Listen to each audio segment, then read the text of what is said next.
ಎಂಥ ಸ್ಥಿತಿ ನಮ್ಮದು ಅಂತ ಎಂಥ ದೈನೇಸಿ ಸ್ಥಿತಿ ಬಂತು ನೋಡಿ ಸೈನಿಕರಿಗೆ. ಇದು ಬಹಳ ಬೇಜಾರಾಗುವಂಥ ಸಂಗತಿ. ಯೋಧ ತನ್ನ ಜೀವನೇ ಬಲಿ ಕೊಟ್ಟಿಯಾನೆ, ಆದರೆ ಅಂತ್ಯ ಸಂಸ್ಕಾರ ಮಾಡೋಕ್ಕೆ ಸ್ಥಳ ಇಲ್ಲ. ಇನ್ನೂ ಕೂಡ ಅಂತ್ಯ ಸಂಸ್ಕಾರದ ಸ್ಥಳ ಎಲ್ಲಿ ಅಂತ ಹುಡುಕೋಕ್ಕಾಗ್ತಾ ಇಲ್ಲ ನಮ್ಮ ಯೋಗ್ಯತೆ ಇಲ್ದಿರುವಂಥ ಅಧಿಕಾರಿಗಳಿಗೆ. ಹೊಟ್ಟೆ ಉರಿದೋಗೋದು ಇಂಥ ಸಂದರ್ಭದಲ್ಲಿ ನೋಡಿ. ಯಾವ ಕಾರಣಕ್ಕೋಸ್ಕರ ಅವರು ಮನೆ ಮಠ ಬಿಟ್ಟು ದೇಶ ಕಾಯಕ್ಕೆ ಹೋಗ್ಬೇಕು ಸ್ವಾಮಿ? ಯಾವ ಕಾರಣಕ್ಕೋಸ್ಕರ? ದೇಶ ಕಾಯೋರಿಗೆ ಏನು ಸಂದೇಶ ಕೊಡ್ತಾ ಇದ್ದೀರಿ ನೀವುಗಳು? ಇನ್ನೂ ಕೂಡ ಸರಿಯಾದ ಸ್ಥಳ ಗುರುತಿಸಿ ಅಂತ ಸ್ನೇಹಿತರು ಗ್ರಾಮಸ್ಥರು ಒತ್ತಾಯ ಮಾಡ್ತಾನೆ ಇದ್ದಾರೆ ಅಂತ್ಯಕ್ರಿಯೆ ಮಾಡೋಕ್ಕೋಸ್ಕರ. ನಾಚಿಕೆ ಆಗಬೇಕು ಇಡೀ ವ್ಯವಸ್ಥೆಗೆ. ಎಲ್ಲಿ ಹೋದ್ರು ನಮ್ಮ ನಾಟಿ ಮಾಡಿದಂಥ ಮುಖ್ಯಮಂತ್ರಿಗಳು? ಎಲ್ಲೋದ್ರು ಮುಖ್ಯಮಂತ್ರಿಗಳು?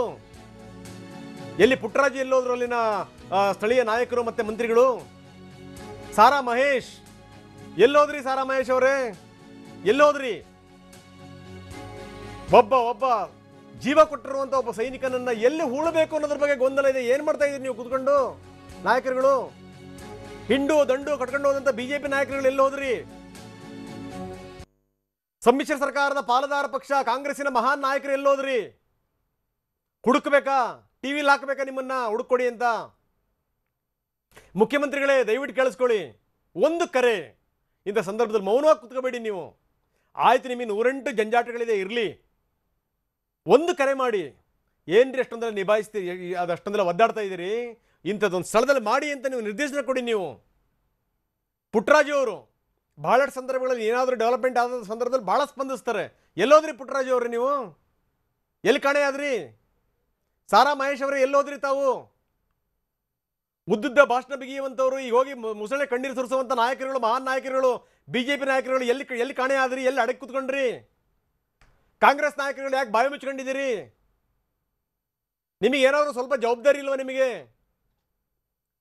ಒಬ್ಬ ಸೈನಿಕನ ಶವ ಬರ್ತಾ ಇದೆ, ಪಾರ್ಥಿವ ಶರೀರ ಬರ್ತಾ ಇದೆ. ಅದು ಹೆಮ್ಮೆ, ಶೂರತ್ವ, ವೀರತ್ವದ ಪ್ರತೀಕ. ಅದು ಅವ್ರನ್ನ ಎಲ್ಲಿ ಹೂಳಬೇಕು ಅನ್ನೋದ್ರ ಬಗ್ಗೆ ಚರ್ಚೆ ಆಗ್ತಾ ಇದೆಯಲ್ರಿ. ಏನು ಮಾಡ್ತಾ ಇದ್ದೀರಿ ನೀವು ಇವೆಲ್ಲ ಕೂತ್ಕೊಂಡು? ನಾಚಿಕೆ ಆಗಬೇಕು, ಸರ್ಕಾರಕ್ಕೆ ನಾಚಿಕೆ ಆಗಬೇಕು. ಈ ವಿಚಾರಕ್ಕೆ ಸಂಬಂಧಪಟ್ಟಂಗೆ ಹೇಳ್ತಾ ಇದ್ದೀನಿ ಕೇಳಿ. ನಿಮಗೇನಾದರೂ ಒಂದಷ್ಟು ದೇಶಾಭಿಮಾನ, ಸ್ವಾಭಿಮಾನ, ಆತ್ಮಗೌರವ ಅನ್ನುವಂಥದ್ದಿದ್ರೆ ಸ್ಪಂದಿಸಿ. ಫಸ್ಟು ನಗ್ತಾರೆ ಜನ ನೋಡಿ, ಚೀಮಾರಿ ಹಾಕ್ತಾರೆ ನಿಮಗೆ ಜನಗಳು. ಏನಪ್ಪ ಇಂಥದ್ದೊಂದು ವ್ಯವಸ್ಥೆ ಇದೆಯಾ ನಮ್ಮ ರಾಜ್ಯದಲ್ಲಿ ಅಂತೇಳಿ ಅಂತ. ನಾಚಿಕೆ ಆಗಬೇಕು ನಿಮಗಳಿಗೆಲ್ಲ. ನಾನು ಹೇಳ್ತೀನಿ, ಮುಖ್ಯಮಂತ್ರಿಗಳು ದಯವಿಟ್ಟು ಈ ಕಾರ್ಯಕ್ರಮ ನೋಡ್ತಾ ಇದ್ರೆ ಒಂದು ಫೋನ್ ಮಾಡಿ. ಮುಖ್ಯಮಂತ್ರಿಗಳೇ ಒಂದು ಫೋನ್ ಮಾಡಿ. ದೊಡ್ಡವರು ಹೋದಂಥ ಸಂದರ್ಭದಲ್ಲಿ ನೀವೆಲ್ಲ ಉಸ್ತುವಾರಿ ವಹಿಸ್ತೀರಿ, ಮಾಡಿ. ಈಗ ಇವರು ಗ್ರೇಟ್ ಕಣ್ರಿ, ಇವರು ಗ್ರೇಟು. ದೇಶಕ್ಕೋಸ್ಕರ ತಮ್ಮ ಜೀವ ಸಾವಿಸಿದ್ದಾರೆ, ಜೀವ ಕೊಟ್ಟಿಯಾರಲ್ಲ, ಇಂಥ ಮಹಾನುಭಾವರು ಗ್ರೇಟು. ಮುಖ್ಯಮಂತ್ರಿಗಳೇ, ಮಂತ್ರಿಗಳು, ಇಬ್ಬಿಬ್ಬರು ಮಂತ್ರಿಗಳು ಮಹಾನುಭಾವರು ಎಲ್ಲಿದ್ದೀರಪ್ಪ ನೀವುಗಳು? ಏನು ಮಾಡ್ತಾ ಇದ್ದೀರಿ? ಕಣ್ಣು ಬಿಡಿ ಸ್ವಲ್ಪ. ಕಾಂಗ್ರೆಸ್ಸಿನ ಮಹಾನ್ ನಾಯಕರುಗಳು ಎಲ್ಲಿದ್ದೀರಿ? ಕೇಳಿಸ್ಕೊಳ್ಳಿ ಸ್ವಲ್ಪ, ನಿಮ್ಮ ಕಿವಿ ನೆಟ್ಟಗಿದ್ರೆ. ಏನು ಹಿಂಡು ದಂಡು ಕಟ್ಕೊಂಡೋಗಿ ನಾವು ಸಾಂತ್ವನ ಹೇಳ್ತೀವಿ ಅಂತ ಹೊರಟ್ರಲ್ಲ ಬಿಜೆಪಿ ನಾಯಕರುಗಳು, ಮಹಾನುಭಾವರು ಎಲ್ಲಿದ್ದೀರಿ?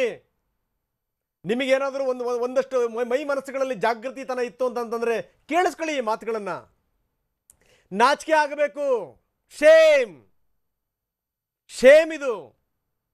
ಒಬ್ಬ ಸೈನಿಕನನ್ನು ಹೂಳಕ್ಕೆ ಜಾಗ ಇಲ್ಲ ಅಂತಂತಂದ್ರೆ ಇಂಥ ದೊಡ್ಡ ದೇಶದಲ್ಲಿ, ಇಂಥ ದೊಡ್ಡ ರಾಜ್ಯದಲ್ಲಿ, ಇಂಥ ದೊಡ್ಡ ಜಿಲ್ಲೆನಲ್ಲಿ ಎಂಥ ನಾಚಿಕೆಗೇಡಿನ ಸಂಗತಿ ಇದು. ಏನು ಮಾಡ್ತಾ ಇದ್ದೀರಿ ನಾಯಕರುಗಳು ನೀವೆಲ್ಲ?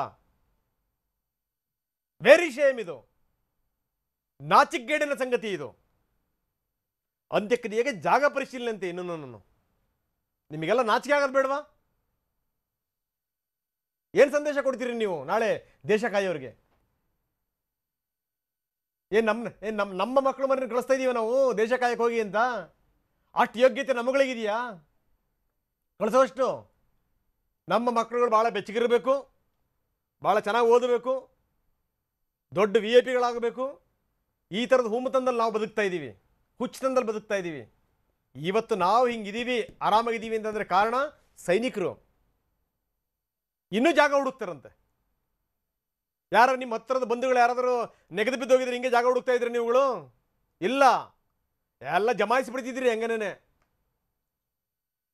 ನಾಚಿಕೆಗೇಡಿನ ಸಂಗತಿ ಇದು. ಇದಕ್ಕಿಂತ ದೊಡ್ಡ ನಾಚಿಕೆಗೇಡಿನ ಸಂಗತಿ ಇನ್ನೊಂದು ಇರ್ಲಿಕ್ಕೆ ಸಾಧ್ಯ ಇಲ್ಲ. ತಡ ಮಾಡಿದಷ್ಟು ಕೂಡ ಕೆಟ್ಟ ಹೆಸರು ತಗೋತೀರಿ ಮುಖ್ಯಮಂತ್ರಿಗಳೇ. ತಡ ಮಾಡಿದಷ್ಟು ಕೂಡ ಕೆಟ್ಟ ಹೆಸರು ಬರುತ್ತೆ. ಯಾರ್ಯಾರು ಸರ್ಕಾರದ ಪಾಲುದಾರ ಪಕ್ಷಗಳು, ನಾಯಕರುಗಳು ಯಾರ್ಯಾರಿದ್ದೀರಿ ಅವ್ರಿಗೆ ಹೇಳ್ತಾ ಇದ್ದೀನಿ, ವಿರೋಧ ಪಕ್ಷದ ನಾಯಕರು ಹಿಂಡು ದಂಡು ಕಟ್ಕೊಂಡು ಹೋಗಿ ನೀವು ಮೊಸಳೆ ಕಣ್ಣೀರು ಸುರಿಸಬೇಡಿ. ಮಾಡಿ ನೀವು ಹೇಳ್ಬೇಕಾಗಿತ್ತಪ್ಪ ಯಾರಾದ್ರೂ ನಾಯಕರುಗಳು ಮಹಾನುಭಾವರು, ಏಯ್ ನಮ್ಮ ಹೊಲ ಇದೀರಿ, ನಮ್ಮ ನೆಲದಲ್ಲಿ ಬಂದು ಮಲ್ಕೋತಾನೆ ಸೈನಿಕ ಅಂತಂದ್ರೆ ನನ್ನ ಹೆಮ್ಮೆಯ ಸಂಗತಿ ಅದು, ನಾನು ಜಾಗ ಕೊಡ್ತೀನಿ ಅಂತೇಳಿ ಅಂತ. ದೇವಸ್ಥಾನಕ್ಕೆ ಕೊಡ್ತೀರಿ ಜಾಗನ, ದರ್ಗಾಗಳಿಗೆ ಕೊಡ್ತೀರಿ, ಚರ್ಚ್ಗಳಿಗೆ ಕೊಡ್ತೀರಿ ಜಾಗನ, ಯಾವುದೋ ಸ್ವಾಮಿಗಳಿಗೆ ದಾನ ಮಾಡ್ತೀರಿ ಜಾಗಗಳನ್ನ. ಒಬ್ಬ ಸೈನಿಕನ ಚಿರನಿದ್ರೆಗೆ ನೀವು ಅವಕಾಶ ಮಾಡಿಕೊಳ್ಳಿಲ್ಲ ಅಂತಂದ್ರೆ ಇದಕ್ಕಿಂತ ನಾಚಿಗೇಡಿನ ಸಂಗತಿ ಏನಿದೆ? ನಾಚಿಕೆ ಆಗಬೇಕು. ಎಲ್ಲ ಕನ್ನಡಿಯಲ್ಲಿ ನಿಮ್ಮ ಮುಖಗಳು ನೋಡ್ಕೊಳ್ಳಿ. ನಿಮ್ಗೆ ಏನಾದರೂ ನಿಮ್ಮ ಮನಸ್ಸಿಗೆ ಏನಾದರೂ ಚುಚ್ಚುತ್ತಾ ಕೇಳ್ಕೊಳ್ಳಿ, ನಿಮ್ಮ ಆತ್ಮಸಾಕ್ಷಿ ಪ್ರಶ್ನೆ ಮಾಡ್ಕೊಳ್ಳಿ. ನೀವು ಅಟ್ಟರ್ ನಾನ್ಸೆನ್ಸ್ ಇದು. ಅಂತ್ಯಕ್ರಿಯೆಗೆ ಜಾಗ ಪರಿಶೀಲನೆ ಮಾಡೋದಂತೆ, ಇನ್ನು ಹುಡುಕ್ತಾನೆ ಇದ್ದಾರೆ ಹಗಲೊತ್ತಲ್ಲಿ ಲಾಠಿ ಹಿಡ್ಕೊಂಡು. ಸಿಗುತ್ತೆ ನಿಮ್ಮ ಕಣ್ಣಿಗೆ, ನಿಮ್ಮ ಮನಸ್ಸಲ್ಲೇ ಬೆಳಕಿಲ್ಲ, ಇನ್ನೇನು ಸಿಗಕ್ಕೆ ಸಾಧ್ಯ ಈ ಅವ್ರನ್ನ ಹೂಳೋಕೆ ನೆಲ? ಶೇಮ್.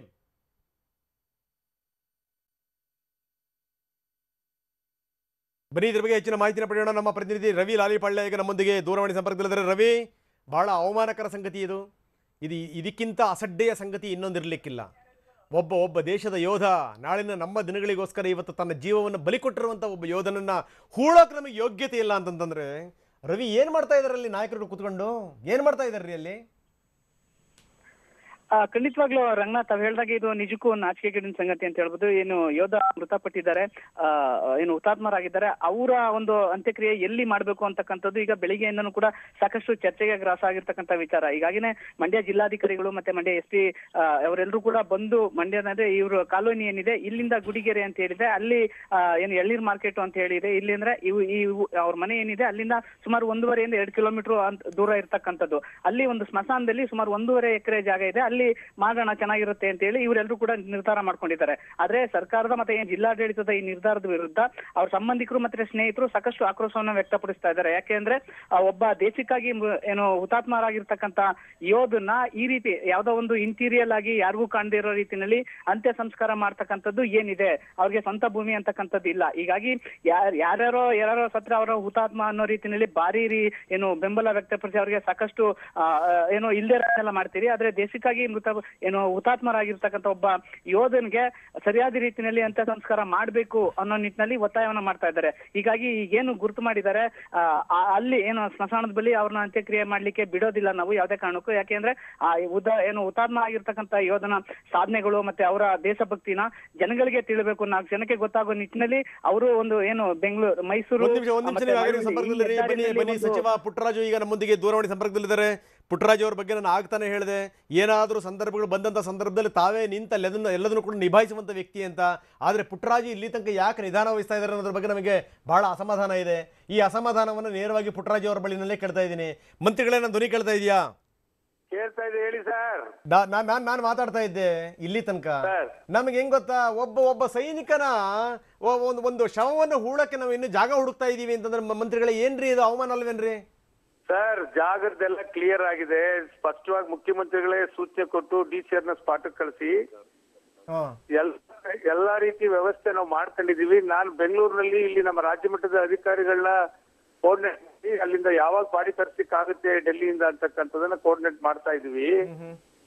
ಮುಖ್ಯಮಂತ್ರಿಗಳೇ ಸ್ಪಷ್ಟವಾಗಿ ಸೂಚನೆ ಕೊಟ್ಟು ಸರ್ಕಾರಿ ಜಾಗದಲ್ಲೇ ಆಗ್ಬೇಕು, ಅವರ ಶ್ರೀಮತಿಯವರಿಗೆ ಸರ್ಕಾರಿ ಕೆಲಸ ಕೊಡಿಸ್ಬೇಕು, ಆಮೇಲೆ ಆರ್ಥಿಕವಾಗಿ ಏನೆಲ್ಲ ಈಗ ಬರೀ ಲಾಸ್ಟ್ ಟೈಮ್ ಅಲ್ಲಿ 5 ಲಕ್ಷ ಕೊಟ್ಟಿದೀವಿ, ಉತ್ತರ ಪ್ರದೇಶದಲ್ಲಿ ಹೆಚ್ಚಿಗೆ ಕೊಟ್ಟಿದ್ದಾರೆ ಅಂತಕ್ಕಂತ ಒಂದು ಮಾಹಿತಿ ತೆಗೆದುಕೊಂಡು ನಾವು ಹೆಚ್ಚುವರಿ ಕೊಡ್ಲಿಕ್ಕೆ ಏನ್ ಕಾರ್ಯಕ್ರಮ ತಗೋಬೇಕು ಅನ್ನೋದ್ರ ಬಗ್ಗೆ ನನಗೆ ಮುಖ್ಯಮಂತ್ರಿಗಳು ಜವಾಬ್ದಾರಿ ಕೊಟ್ಟು ಇಲ್ಲಿ ನಮ್ಮ ಸೆಲ್ವಕುಮಾರ್ ಸರ್ ನಾನು ಇಬ್ರು ಕೂತು ಎಲ್ಲ ವ್ಯವಸ್ಥೆ ಮಾಡ್ತಾ ಇದೀವಿ. ಈಗಾಗ್ಲೇ ನಮ್ಮ ಹಿರಿಯ ಸಚಿವರು, ಸಾರಿಗೆ ಸಚಿವರು ಆ ಗ್ರಾಮಕ್ಕೆ ಎಂಟ್ರಿ ಕೊಟ್ಟಿದ್ದಾರೆ. ಈ ವಿಚಾರದಲ್ಲಿ ಬೆಳಿಗ್ಗೆನೆ ನಾನು ಅವರ ಕುಟುಂಬದವ್ರ ಜೊತೆ ನಿಕಟವಾಗಿ ಸಂಪರ್ಕದಲ್ಲಿ ಇಟ್ಕೊಂಡು ಮುಖ್ಯಮಂತ್ರಿಗಳ ಜೊತೆ ಮಾತಾಡಿಸಿ ಅವ್ರಿಗೆ ಒಂದು ಆತ್ಮಸ್ಥೈರ್ಯ ತುಂಬತಕ್ಕಂತ ಕೆಲಸ ಮಾಡಿದೀವಿ. ಯಾಕೆ ಇದನ್ನ ಇಶ್ಯೂ ಮಾಡ್ತಾರೆ, ಈ ವಿಚಾರದಲ್ಲಿ ನಾವು ಯಾರ ಕೈಲಾರ ಹೇಳಿಸ್ಕೊಂಡು ಮಾಡ್ಬೇಕಾ ಸರ್? ಕರೆಕ್ಟ್, ಅದನ್ನೇ ನಾನು ಕೇಳ್ತಾ ಇರೋದು. ಯಾವುದೇ ಕಾರಣಕ್ಕೂ ಆ ವಿಚಾರದಲ್ಲಿ ಸಣ್ಣ ಒಂದು ಲೋಪ ಆಗದ ರೀತಿಯಲ್ಲಿ ಸರ್ಕಾರ ಜವಾಬ್ದಾರಿ ತಗೊಂಡಿದೆ. ನಾನು ಆ ಜವಾಬ್ದಾರಿ ನಿರ್ವಹಿಸ್ತಾ ಇದ್ದೀನಿ ಸರ್. ಬೆಳಿಗ್ಗೆಯಿಂದ ನಾನು ಎಲ್ಲೂ ಹೋಗದೆ ಇದೇ ಕೆಲಸದಲ್ಲಿ ತಲ್ಲೀನಾಗಿದ್ದೀನಿ. ಪುಟ್ಟರಾಜು ಅವರಿಗೆ ನಮ್ಮ ಕಡೆಯಿಂದ ನಿಮ್ಗೊಂದು ಅಭಿನಂದನೆ.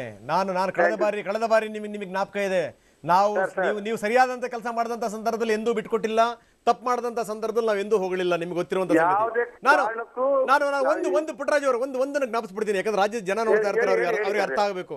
ಕಳೆದ ಬಾರಿ ಆ ವಿಷಪ್ರಾಶನ ಆದಂತ ಸಂದರ್ಭದಲ್ಲಿ ಒಂದು ಹುಡುಗಿಯ ಜವಾಬ್ದಾರಿ ಬಗ್ಗೆ ನಾನು ನಿಮ್ಮ ಹತ್ರ ಚರ್ಚೆ ಮಾಡಿದ್ದೆ. ನಿಮ್ಮ ಮಗಳ ತರ ನೋಡ್ಕೋತೀರಾ, ನಿಮ್ಮ ಮಗಳ ತರ ಓದಿಸ್ತೀರಾ, ನಿಮ್ಮ ಮಗಳ ತರ ಮದುವೆ ಮಾಡ್ತೀರಾ ಅಂತ. ನಮ್ಮನೆಲ್ಲೇ ಬಂದು ಇರ್ಲಿ ಸರ್, ನನ್ನ ಮಗಳ ತರ ನೋಡ್ಕೋತೀನಿ ಅಂತ ಹೇಳಿದೆ. ನಾನು ನಿಮ್ಗೆ ಅಭಿನಂದನೆಗಳು ಹೇಳಿದ್ದೆ ಪುಟ್ಟರಾಜು ಅವರೇ.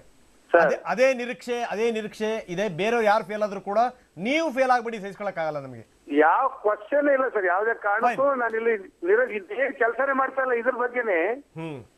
ಅಲ್ಲಿಂದ ಬೇಗ ಅವರ ಯೋಧನ ಒಂದು ದೇಹವನ್ನು ತರಿಸ್ಲಿಕ್ಕೆ ಏನ್ ಕ್ರಮ ತಗೋಬೇಕು ಅದನ್ನ ಮಾಡ್ತಾ ಇದೀವಿ ಸರ್. ಕೋಆರ್ಡಿನೇಟ್ ಮಾಡಿ ಅಲ್ಲೂ ನಮ್ಮ ಕರ್ನಾಟಕ ಭವನ ನಮ್ಮ ಆರ್ಸಿ ಅವ್ರಿಗೆ ಮಾತಾಡಿ ಅಲ್ಲಿಂದ ಅವರು ನಿರಂತರವಾಗಿ ನಮ್ಮ ಸೇನಾ ಅಧಿಕಾರಿಗಳ ಜೊತೆ ಸಂಪರ್ಕದಲ್ಲಿದ್ದಾರೆ, ಅದನ್ನ ಮಾಡ್ತಾ ಇದೀನಿ ಸರ್. ಫೈನ್ ಸರ್, ನಿಮ್ ಬಗ್ಗೆ ಬಹಳಷ್ಟು ನಿರೀಕ್ಷೆಗಳಿದೆ ಪುಟ್ಟರಾಜು ಅವರೇ. ದಯವಿಟ್ಟು ಇಂಥ ಪ್ರಶ್ನೆಗಳು ಉದ್ಭವ ಆಗಬಾರ್ದು. ಹೆಂಗ ಪತ್ರಕರ್ತರನ್ನು ಲೂಪಲ್ಲಿ ಇಟ್ಕೊಳ್ಳಿ, ಪತ್ರಕರ್ತರನ್ನು ಲೂಪಲ್ಲಿ ಇಟ್ಕೊಳ್ಳಿ, ಅವ್ರಿಗೆ ಮಾಹಿತಿ ಕೊಡ್ತಾ ಇರಿ. ಈ ರೀತಿ ಮಾಹಿತಿ ಕೊರತೆಯಿಂದ ನಾನೇ ಎಲ್ರಿಗೂ ಎಲ್ಲ ಪ್ರಶ್ನೆಗಳು ನಾವು ಬೆಳಿಗ್ಗೆ ಟಿವಿ ಇರ್ತವ ನಾನೇ ಬೈಟ್ ಕೊಟ್ಟು ಮಾತಾಡಿ. ದಯವಿಟ್ಟು ಸರ್, ದಯವಿಟ್ಟು ಇನ್ನೊಂದು ರಿಕ್ವೆಸ್ಟ್ ಇದೆ. ಇನ್ನೊಂದು ಏನು ಅಂದ್ರೆ, ಯಾವ ರಾಜ್ಯದವರು ಎಷ್ಟು ಕೊಡ್ತಾರಲ್ಲ ಪರಿಹಾರನ, ಅದಕ್ಕಿಂತ ಹೆಚ್ಚಿನ ಪರಿಹಾರ ಘೋಷಣೆ ಮಾಡಿ ಸರ್. ನಮ್ಮ ಮನವಿಯನ್ನು ಮುಖ್ಯಮಂತ್ರಿಗಳಿಗೆ ತಿಳಿಸಿ. ನಮ್ಮ ಮನವಿಯನ್ನು ಟಿವಿ ನೈನ್ ಕಡೆಯಿಂದ ನಾವು ನಿಮಗೆ ಮನವಿ ಮಾಡ್ಕೊಂಡಿವಿ ಅಂತ ಹೇಳಿ ಮುಖ್ಯಮಂತ್ರಿಗಳಿಗೆ ತಿಳಿಸಿ ಅತ್ಯಂತ ಹೆಚ್ಚಿನ ಪರಿಹಾರ ಕೊಡಿ please sir. Thank you very much Puttaraj ಅವರೇ.